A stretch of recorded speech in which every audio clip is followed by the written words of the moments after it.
the purpose of this trial, of this subgroup analysis, really was driven by this curiosity that I think a lot of the data for adjuvant CDK4/6 inhibitors has sort of sparked. And that's really, now that we have this new class of drugs that seems to clearly be effective in intermediate and high risk ER-positive, HER2-negative breast cancer in the early stage setting, to what degree do we still need chemotherapy, right? So these drugs work. We just presented the 5-year outcomes of NATALEE showing that there's still continued benefit beyond stopping after 3 years. And so now that we have this new class of drugs, the chemotherapy that people still receive as part of standard of care, how important is that? Is there any way we can sort of not need to use that? Now, obviously, NATALEE was not designed to answer that question. So everyone who got chemotherapy on the NATALEE trial received it as part of standard of care prior to enrolling on the trial. So they either got it as standard of care in the neoadjuvant setting, if their doctor felt that that was the right thing to do, or they got it as adjuvant therapy. But either way, it was prior to enrolling.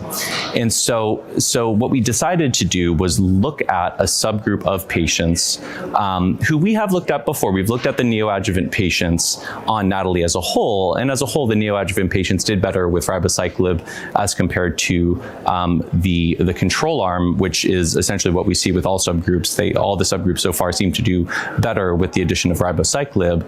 But what we looked at was really a different question. We looked at which patients who received neoadjuvant chemotherapy had an objective response to that chemotherapy. So basically, if you got chemotherapy, did the tumor shrink? Did the nodes go from node positive to node negative?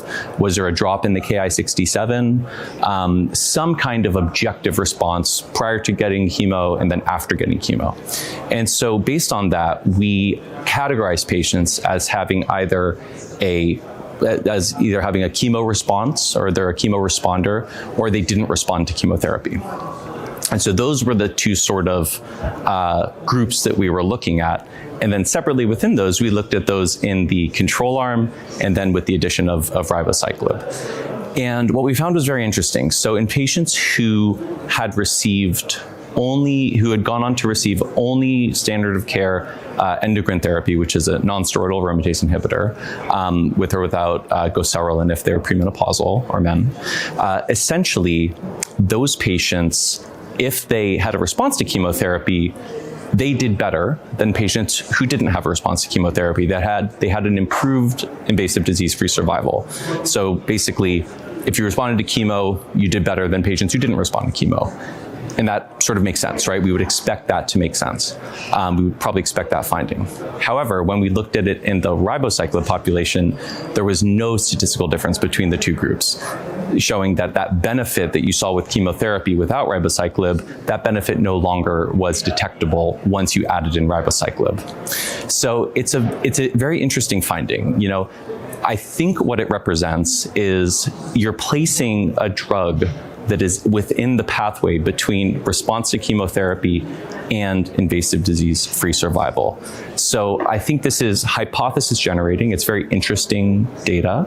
And it seems to suggest that adding ribociclib on top of chemotherapy, the response to chemotherapy doesn't sort of play as much of a role anymore once everyone's receiving ribociclib. But without ribociclib, that's not the story at all. There's a clear benefit that's detectable from chemotherapy. So to me, this is very hypothesis generating and would warrant further study of using CDK4/6 inhibitors, in some cases maybe without chemotherapy, and sort of sparing some patients chemotherapy who would have otherwise been eligible for it.